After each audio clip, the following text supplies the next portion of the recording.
ao khi chụp được sần lấy dân cắt xe về em ná trên mình lên nè nó quạt như một là bò tầm muối nè anh đang chỉ năng mai quạt nâng mỏng hay bà quạt do lôi chui chết có quạt man lôi chui chết bị lụa anh này dân anh phải xin ra vậy bao cái này mau thôi thay dân khơi ấy mua để dân là dân chấm chui rồi dân gì từng khác dân thợ ca lôi mỏng là bay chui bao lỡ tôi hỏi cái đứa cô xa con cọp bẹ lì hiện cọp bẹ lì dân chấm chui là lớn như đây khả bị lôi biết này Welcome to the Tea Talk Show. Và thật tá anh vậy kia lấy cho mình nghỉ lẽ án Lava. Ok, ស្វាគមន៍អ្នកគ្នាមកកាន់ Tea Talk Show សប្តាហ៍ថ្មីទៀតហើយនៅពួកខ្ញុំអត់យើងខាន format ទៅតែអ្នកគ្នាដូចតែយើងដឹងអញ្ចឹងគឺប្រទេសយើងកំពុងតែមានសង្គ្រាមហើយដំបូងទៅពួកយើងថាចង់ថតទេព្រោះអី content របស់យើងគឺរបៀប funny អញ្ចឹង entertain អីចឹងប៉ុន្តែទី1ដោយសារតសប្តាហ៍ហ្នឹងគឺយើងនឹងលើកយក topic ដែលពាក់ព័ន្ធជាមួយនឹងបញ្ហាសង្គមដូចគ្នាទី2គឺយើងចង់ឲ្យប្រទេសរបស់យើងវានៅតែមានសកម្មភាពរបៀបដំណើរការធម្មតាវាមិនថាធម្មតាហ្នឹងដល់អ្នកថាសុបាយរីករាយរំភើបញាប់ញ័រអីប៉ុន្តែវាថាអីដែលត្រូវធ្វើកតាបកិច្ចការងារទូនីតិអីដែលយើងត្រូវបំពេញគឺយើងបំពេញផងអាហ្នឹងគឺជា purpose នៅក្នុងការផុសក្នុងសប្តាហ៍នេះម៉ាក់ខ្ញុំលើព័ត៌មានមួយម្សិលមិញថាចែ hotel ទៅគេ cancel កន្លែងមក trip នៅស៊ីមៀបណាគ្នាគឺគេ cancel ខ្លាំងមែនទែនហើយខ្ញុំគិតថា yeah វា make sense ដោយសារតែឥឡូវមិនថា content creator ឬក៏ social media នៅខាងប្រទេសយើងគឺផ្សាយពីសង្គ្រាមសុទ្ធសាធហ្មងអញ្ចឹងទូគ្នាវាដឹងថាអូប្រទេសហ្នឹងមិនពោពេញទៅដល់សង្គ្រាមហ្មងឬក៏មិនដល់ពេលអញ្ចឹងគេអ្នកក្រៅគេអត់ដឹងថាក្នុងផ្ទះយើងមិនទេមានយើងម្ចាស់ផ្ទះមិនយើងដឹងហើយទាំងដែរយើងក៏អត់បានកុហកបោកប្រាស់ភ្ញៀវដែរគឺពិតជាកន្លែងខ្លះវានៅ safe main អញ្ចឹងនៅតែដំណើរការសេដ្ឋកិច្ចបានហើយមានជាសេដ្ឋកិច្ចគឺសំខាន់ខ្លាំងក្នុងរយៈពេលពីមុនក៏វាសំខាន់ពេលណាក៏សំខាន់តែពេលនេះទៅសំខាន់អញ្ចឹងជួយជាតិគឺត្រូវការកម្លាំងត្រូវការស្មារតីត្រូវការលុយត្រូវការជាអវាយវ៉ាន់គឺសិតតែត្រូវការប្រើលុយទៅទិញអញ្ចឹងគឺសេដ្ឋកិច្ចគឺសំខាន់អញ្ចឹងបើសិនជាសេដ្ឋកិច្ចធ្លាក់បាក់គាត់ក៏សុខភាពផ្លូវចិត្តផ្លូវកាយរបស់គាត់ក៏អត់ល្អទោះបីថាគាត់មិនបានចង់ជួយជាលុយគាត់ជួយជាកម្លាំងគាត់ឲ្យវាមានកម្លាំងទៀតទៅខ្ញុំគាត់ថាអូខេព័ត៌មានប្រទេសយើងគឺសំខាន់ហើយព័ត៌មានតកតនៅសង្គ្រាមក៏យើងត្រូវតែមើលព្រោះអីវាសំខាន់ដូចគ្នាយើងដឹងថាឥឡូវវាមានរឿងកាត់ឡើងតែយើងក៏មិនអាចទុកចោលអ្វីដែលយើងធ្វើរាល់ថ្ងៃបានដែរព្រោះទីមួយវាអាចធ្វើឲ្យយើងនឹងស្ទះទៅរឿងសេដ្ឋកិច្ចទៅលើខ្លួនឯងហើយយើងអត់មានអីផ្ដល់ជូនជាតិទៀតយើងត្រូវគិតថាអ្នកខាងបងតបខាងមុខហ្នឹងគឺគាត់ព្យាយាមគាត់មានពេលធ្វើអីដូចយើងអញ្ចឹងឯងយល់អត់អញ្ចឹងបើសិនជាយើងនៅខាងក្រោយនេះយើងអត់មានទៅកាន់កំភ្លើងអីផងសូម្បីតែរឿងហ្នឹងយើងមិនអាចធ្វើបានយើងគ្រាន់តែពិបាកចិត្តគ្រាន់តែយំនឹងជួយគេបានអញ្ចឹងយើងត្រូវទីមួយផ្លូវចិត្តរឹងមាំត្រូវរឹងមាំខ្លាំងមែនតើមិនថាខ្ញុំថាគេគឺយើងមានពេលរបៀបថា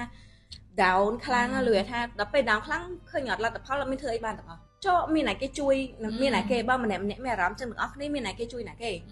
ដល់ពេលខាងមុខគាត់នៅតែមានសកម្មភាពទប់ទល់ដល់ពេលយើងនៅខាងក្រោយនេះយើងបាក់អស់លេងបាក់អស់លេងហើយធ្វើមិនទៅមានណាជួយណាគេចឹងខ្ញុំគិតថាអូឥឡូវអ្វីដែលធ្វើប្រកាសថារឹងមាំហ្នឹងគឺយើងត្រូវតែធ្វើការងារដូចយើងធ្វើធម្មតាដើម្បីឲ្យ mental health របស់យើង strong សេដ្ឋកិច្ចរបស់យើងនៅ strong ហើយពេលហ្នឹងគឺជាពេលដែល support សេដ្ឋកិច្ចគ្នាឯងហ្មងខ្ញុំនិយាយមែនឥឡូវគឺនៅក្នុងស្រុកមានអីត្រូវទិញគឺយើងត្រូវទិញនៅក្នុងស្រុកហ្នឹងហ្មងធ្វើឲ្យវាមានចរន្តអ្នកគ្នាវាមានចរន្តចឹងខ្ញុំគិតថាហ្នឹងសំខាន់ខ្លាំងមែនតើហើយយើងក៏គួរតែគុំទុកការងាររបស់យើងឬក៏កតាបកិច្ចរបស់យើងចោលដែរហើយចំណុចមួយទៀតម៉ាក់ដោយសារខ្ញុំជាអ្នកលក់អនឡាញដែរខ្ញុំឃើញ mostly បងគាត់នៅលក់អនឡាញអ្នកខ្លះគាត់ live sponsor អញ្ចឹងណាពីនៅ load មកខ្ញុំក៏អូសឃើញដែរហើយដល់ពេលដែលគ្នា live លក់អាវ៉ាន់អីអញ្ចឹងមានអ្នកទៅចូល comment ថាប្រទេសជាកំពុងមានបញ្ហាលក់សិនទៅអីអញ្ចឹងណាអានេះ opinion ខ្ញុំពាក្យថាជួយជាតិមួយម៉ាត់មិនមែនថាតើជួយជាលុយជួយជាស្បៀងឈប់លក់ដូរមកជួយគេឬមួយឈប់រៀនឈប់ធ្វើការមកជួយគេបានគេហៅថាជួយឯងគ្រាន់តែគាត់អត់ខុសបំពោលសង្គមអត់share ព័ត៌មានមិនពិតអាហ្នឹងគឺគាត់ជួយសង្គមបាត់ហើយអញ្ចឹងមួយទៀតករណីថាឲ្យគ្នាឈប់លក់សិនឥឡូវយើងគិតចេះវិញ imagine មនុស្សម្នាក់ហ្នឹងគាត់មានមុខរបរតែមួយហ្នឹងអាហ្នឹងជាឆ្នាំងបាយគាត់ហ្នឹងហ្មងហើយបើគាត់យកលុយជួយជាតិក៏គាត់បានលុយជួយជាតិពីលក់អាហ្នឹងដែរយើង imagine ចេះវិញបាយអង្គដែលគាត់យកទៅជួយគេក៏គាត់យកលុយហ្នឹងទៅទិញចុះឲ្យគាត់ឈប់លក់សួរថាគាត់បានចំណូលពីណាហើយឧទាហរណ៍គាត់កលៈទេសៈត្រូវតែឲ្យគាត់ជួយជាតិអូខេឲ្យគាត់ធ្វើអីលក់ផ្ទះលក់ឡានលក់គោក្របីទៅជួយជាតិក៏មិនអញ្ចឹងគាត់ជួយបានតែមួយ short term ហ្នឹងដល់ពេលដែលអស់លុយហ្នឹង អស់ហើយអញ្ចឹងចំណូលគឺគាត់ត្រូវតែរករហូតហើយមួយទៀតទោះបីគាត់អត់បានយកលុយនឹងជួយជាតិក៏ដោយនិយាយចេះចោះដល់អ្នកថាឥឡូវបើថាគាត់លក់បានគាត់មិនយកលុយជួយជាតិក៏អត់មានអីខុសដែរព្រោះគាត់ត្រូវការចិញ្ចឹមកាពះរបស់គាត់រាល់ថ្ងៃព្រោះអីលោកថាគាត់ចង់ទៅជួយជាកម្លាំងបុគ្គលិករបស់គាត់គាត់បញ្ជូនគេទៅជួយស្បៀងជួយអីជួយជាកម្លាំងដល់ពេលអត់មានប្រាក់ខែឲ្យគេអត់មានអីឲ្យគេសួរថានិយាយទៅគឺអត់កើតហ្មងអញ្ចឹងចំណូលគឺត្រូវតែរកអញ្ចឹងបើសិនជាឃើញគេផុសលក់អីធម្មតាខ្ញុំអត់ដែរទៅហេព្រោះអីខ្ញុំអ្នកលក់ដែរខ្ញុំដឹងថាយើងត្រូវការលុយជាប្រចាំថ្ងៃបើថាអ្នកដែលយកលុយទៅជួយជាតិហងកាន់តែត្រូវការគុណទាំងពីរតែបើថាអ្នកត្រូវការជួយជាកម្លាំងក៏គ្នាត្រូវការលុយនឹងយកទៅហូបបាយយកទៅអីដែរបើភ្នែកមកថាយើងឃើញអីមួយដែលយើងអាណិតយើងចង់ជួយលុយយើងមានអត់រឿងខ្លះយើងត្រូវការលុយហ្មងដើម្បីជួយបានឥឡូវទៅឲ្យគេដូចគ្រួសារកងទ័ពពលីដូចអាវ៉ាន់ស្បៀងយើងអាចយកកម្លាំងយើងទៅជួយបានណាតែអត់ថាយើងបើកពឹបឃើញគ្រួសាររបស់តាហ៊ានដែលគាត់ធ្វើបុណ្យធ្វើអីហើយតាហ៊ានគាត់ពលីយើងចង់ជួយឥឡូវមានអីថាពីលុយទៀតទេអញ្ចឹងខ្ញុំគិតថាកាតព្វកិច្ចរបស់យើងគឺសំខាន់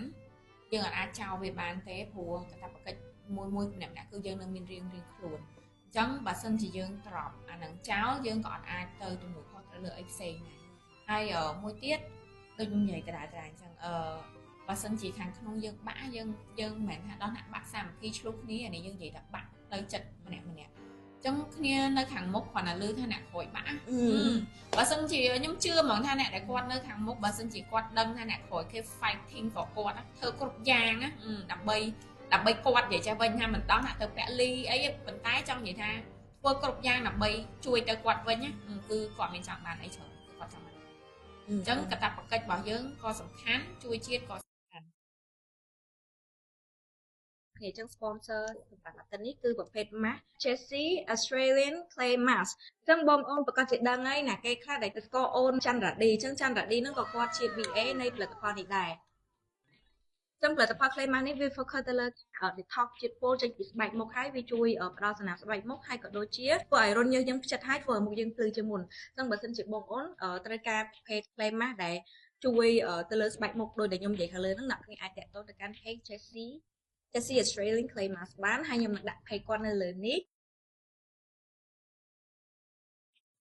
វីដេអូមួយហ្នឹងដែរគឺខ្ញុំហើយនឹងមនីគឺ encourage ឲ្យប្រជាជនយើងគឺ focus ទៅលើការងាររបស់យើងធម្មតាហើយជាពិសេសមិនទៅធម្មតាអ្នកគ្នារឹកតែប្រឹងជាងមុនទៀតខ្ញុំនិយាយមែនបើថាមុនរក2ឥឡូវរក4រក8រក10កាន់ល្អនិយាយមែនខ្ញុំគិតថាកលៈទេសៈហ្នឹងឬក៏ចប់សង្គ្រាមពេលណាគឺខ្ញុំរបៀបថា potential របស់ខ្ញុំមានប្រហែលគឺខ្ញុំត្រូវតែ work របៀបថាអភិវឌ្ឍខ្លួនឯងឲ្យ grow ជាងនឹងទៀតខ្ញុំជឿថានៅពេលដែលយើងមានប្រជាជនមួយដែលខ្លាំងប្រជាជនមួយដែលវាធនធានដែលខ្លឹម